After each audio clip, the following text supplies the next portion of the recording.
मलून नाजायज औलाद, तुझे ये नहीं मालूम कि लोकतांत्रिक देश में किसी धर्म को गाली नहीं दी जाती?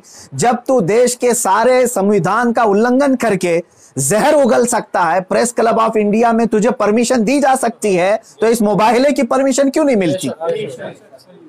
ठीक है, तुझे मैदान में नहीं मिलती, प्रेस क्लब ऑफ इंडिया तेरे बाप का है ना, जहां बैठ करके तूने गालियां बकी थी।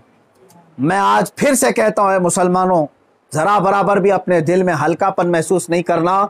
मैंने ये अपने घर की बात नहीं कही थी, 1400 साल से इस धरती पर जमे हुए इस्लाम की बात कही है, और इससे बड़े और इससे सड़े भी आए, इस्लाम का कुछ नहीं बिगाड़ सकते।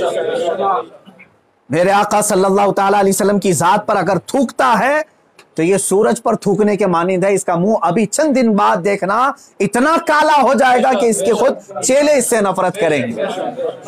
हाँ, मेरा अकीदा मेरे रसूल पाक के लिए ये है, या रसूल अल्लाह तू घटाए से किसी के ना घटा है ना घटे। या रसूल अल्लाह, या रसूल अल्लाह तू घटाए से किसी के ना घटा है ना घटेगा। जब बढ़ाए तुझे अल्लाह ताला तेरा, मिट गए मिटते हैं मिट जाएंगे आदा तेरे, ना मिटा है ना मिटेगा कभी चर्चा तेरा। मेरे आका सल्लल्लाहु ताला अलैहि वसल्लम का चर्चा कभी नहीं मिटेगा। हाँ, अब सुनो मेरे अजीजों, इस खबीस मलून ने चैलेंज को एक्सेप्ट करके अपनी कौम में हीरो बनने की कोशिश की थी।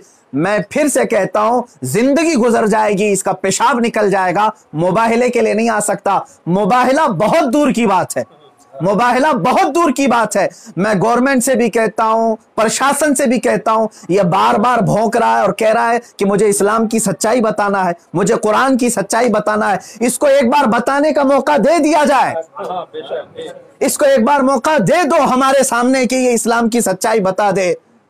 आज इस खबीस के चेलों से भी मैं कहता हूं, तुम अपने गुरु को मना करके ले आ जाओ हमारे सामने। ये बार बार कह रहा है ना कि मुझे कुरान की सच्चाई बताना है, कुरान की। मैं कहता हूं मुबाहिला बहुत दूर की बात है, वो सिर्फ हमारे सामने बैठने की हिम्मत कर ले।